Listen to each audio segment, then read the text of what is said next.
बिस्मिल्लाहिर्रहमानिर्रहीम। अस्सलामुअलैकुम। आप हामला हैं, आपको बहुत बहुत मुबारक हो।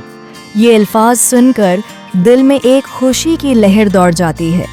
जब कोई डॉक्टर अपने मरीज़ा को ये खुशखबरी देता है कि आप हामला हैं, तो ये लम्हा न सिर्फ इस औरत के लिए बल्कि इस डॉक्टर के लिए भी इंतहाई खुशी का मौका होता है। हमल एक ऐसा नाजुक और खूबसूरत अमल है जिसमें एक नई ज़िंदगी जन्म लेती है, और ये सफ़र बहुत एहतियात और मोहब्बत का मतकाज़ी होता है। अब जब आप हामला हैं तो आपकी ज़िम्मेदारी बढ़ जाती है कि आप अपनी सेहत और अपने होने वाले बच्चे की सेहत का ख़ास ख्याल रखें, क्योंकि माँ की सेहत का बराह रास्त असर बच्चे की नशोनुमा और उसकी सेहत पर पड़ता है। इसलिए आज हम हमल के पहले 3 महीनों यानी फर्स्ट ट्राइमेस्टर के बारे में तफसील से बात करेंगे, ताकि आपको हर ज़रूरी मालूमात मिल सकें और आप एक सेहतमंद हमल का आगाज़ कर सकें। अगर चैनल पर न्यू हैं तो चैनल को सब्सक्राइब कीजिए और वीडियो को लाइक कीजिए। आपकी सपोर्ट हमारे लिए बहुत अहम है। हर सब्सक्रिप्शन और लाइक हमें मज़ीद वीडियोज़ बनाने की तरगीब देता है। तो देर किस बात की, अभी सब्सक्राइब करें और हमारी कम्युनिटी का हिस्सा बनें। हमल को आम तौर पर 3 हिस्सों में तकसीम किया जाता है: पहला, दूसरा और तीसरा ट्राइमेस्टर। हर ट्राइमेस्टर तकरीबन 3 महीनों पर मुश्तमिल होता है। पहला ट्राइमेस्टर हमल के पहले 13 हफ्ते शामिल हैं, जो हमल की सबसे अहम और नाजुक मुद्दत होती है। इस दौरान बच्चे के तमाम अहम एआज़ा यानी दिल, दिमाग, रीढ़ की हड्डी, हाथ पाँव और दीगर जिस्मानी हिस्से बनने लगते हैं। इसलिए ये वक्त नहायत हसास होता है और माँ को अपनी सेहत का खुसूसी ख्याल रखना चाहिए। हमल के इस मरहले में जो भी चीज़ आप खाएं या जिसका इस्तेमाल करें, इसका बराह रास्त असर बच्चे पर पड़ सकता है। यही वजह है कि सेहतमंद ज़िंदगी के असूल इस वक्त इंतहाई अहम होते हैं।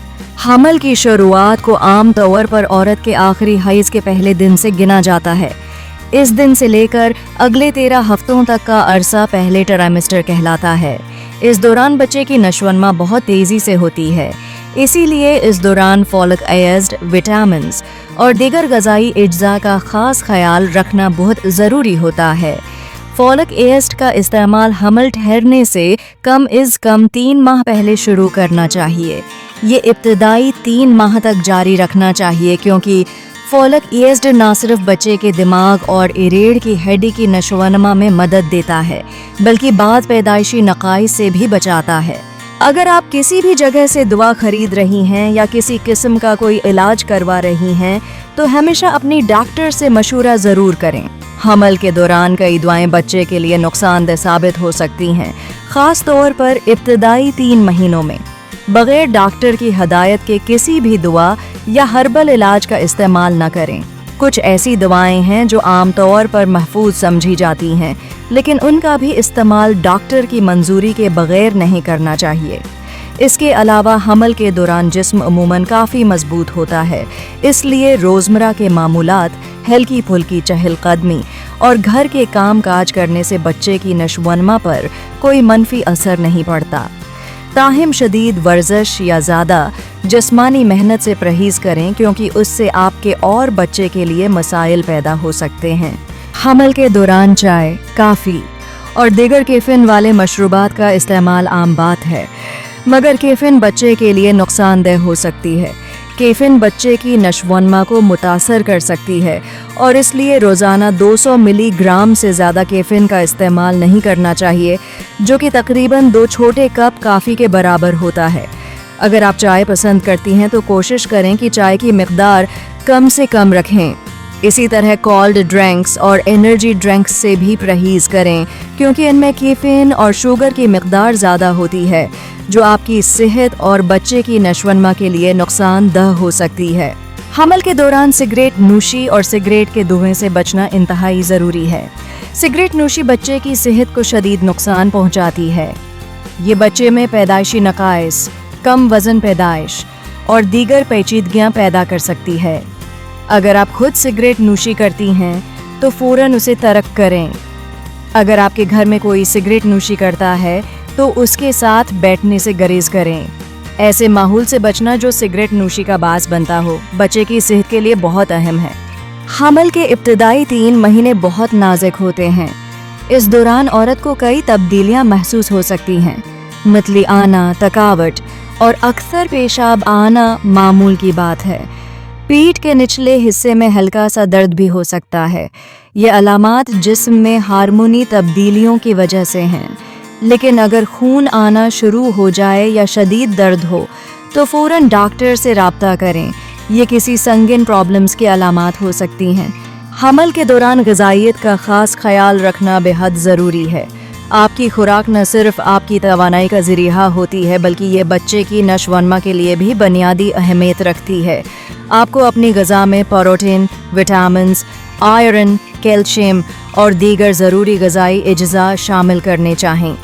تازہ پھل، سبزیاں، دودھ اور دودھ سے بنی اشیاء، دالیں، گوشت اگر آپ کھاتی ہیں اور انڈے اپنی غذا کا حصہ بنائیں۔ جن چیزوں سے پرہیز کرنا ہے ان میں زیادہ نمک اور چینی والی اشیاء شامل ہیں۔ صحت مند خوراک آپ کے اور بچے کے لیے بہترین نتائج دیتی ہے۔ حمل کے دوران ذہنی سکون اور جسمانی آرام بھی بے حد اہم ہوتے ہیں۔ آپ کو اپنی نیند کا خاص خیال رکھنا چاہیے۔ دن میں کم از کم 7 سے 8 گھنٹے کی نیند لینی چاہیے۔ ذہنی دباؤ یا تناؤ بچے کی صحت پر منفی اثر ڈال سکتا ہے، اس لیے کوشش کریں کہ آپ خوش رہیں، ذہنی سکون حاصل کریں اور اپنی روزمرہ زندگی میں خوشگوار سرگرمیاں شامل کریں۔ خاندان والوں اور دوستوں سے بات چیت کریں، کیونکہ سپورٹ سسٹم کا ہونا آپ کے لیے بہت مددگار ثابت ہوتا ہے۔ حمل کے دوران ڈاکٹر کے پاس باقاعدہ چیک اپ کروانا بہت ضروری ہے۔ اس سے نہ صرف آپ کی صحت کا جائزہ لیا جاتا ہے بلکہ بچے کی نشو و نما کا بھی معائنہ کیا جاتا ہے۔ ڈاکٹر کی ہدایات پر حمل کرنا آپ اور بچے کی صحت کو یقینی بنانے کا بہترین طریقہ ہے۔ اگر آپ کو کوئی غیر معمولی علامات محسوس ہوں یا کوئی سوال ہو تو ڈاکٹر سے بلا جھجک رابطہ کریں۔ حمل کے پہلے 3 مہینوں میں زیادہ تر خواتین احتیاطی تدابیر اختیار کرتی ہیں، جیسے کہ زیادہ آرام کرنا، بھاری کاموں سے پرہیز اور صحت مند خوراک کا استعمال۔ اس کے علاوہ ایسے ماحول سے بچنا جو کیمیکلز یا زہریلے مادوں سے بھرپور ہو انتہائی ضروری ہے۔ گھر میں صفائی کا خاص خیال رکھیں اور خود کو وائرس یا انفیکشن سے بچائیں۔ ہاتھ دھونا، صحت مند رہنا اور دیگر حفاظتی تدابیر اختیار کرنا آپ اور بچے کی صحت کے لیے نہایت ضروری ہیں۔ حمل کے پہلے 3 مہینے نہ صرف بچے کی زندگی کا آغاز ہوتے ہیں بلکہ یہ ماں کے لیے بھی ایک نیا سفر ہوتا ہے جو احتیاط، محبت اور شعور کا متقاضی ہے۔ اس دوران آپ کو اپنی خوراک، دوا، ورزش اور طرز زندگی کا خاص خیال رکھنا ہوتا ہے تاکہ آپ اور آپ کا بچہ صحت مند اور خوشحال رہ سکیں۔ حمل کی اس نازک مدت میں ڈاکٹر کے مشورے پر حمل کرنا، اپنی روزمرہ زندگی کو معتدل بنانا اور مندرجہ بالا ہدایات پر حمل پیرا ہونا آپ کے لیے بہت مفید ثابت ہوگا۔ آخر میں آپ کو ایک بار پھر بہت بہت مبارک ہو کہ آپ نے اس خوبصورت مرحلے کا آغاز کیا ہے۔ اللہ تعالیٰ آپ اور آپ کے ہونے والے بچے کو صحت مند، خوشحال اور محفوظ رکھے۔ اپنے آپ کا خیال رکھیں، ڈاکٹر کے ساتھ رابطہ میں رہیں اور اپنی خوشیوں کو دگنا کرنے کے لیے ہر ممکن کوشش کریں۔ Don't forget to like, share and subscribe for more health tips.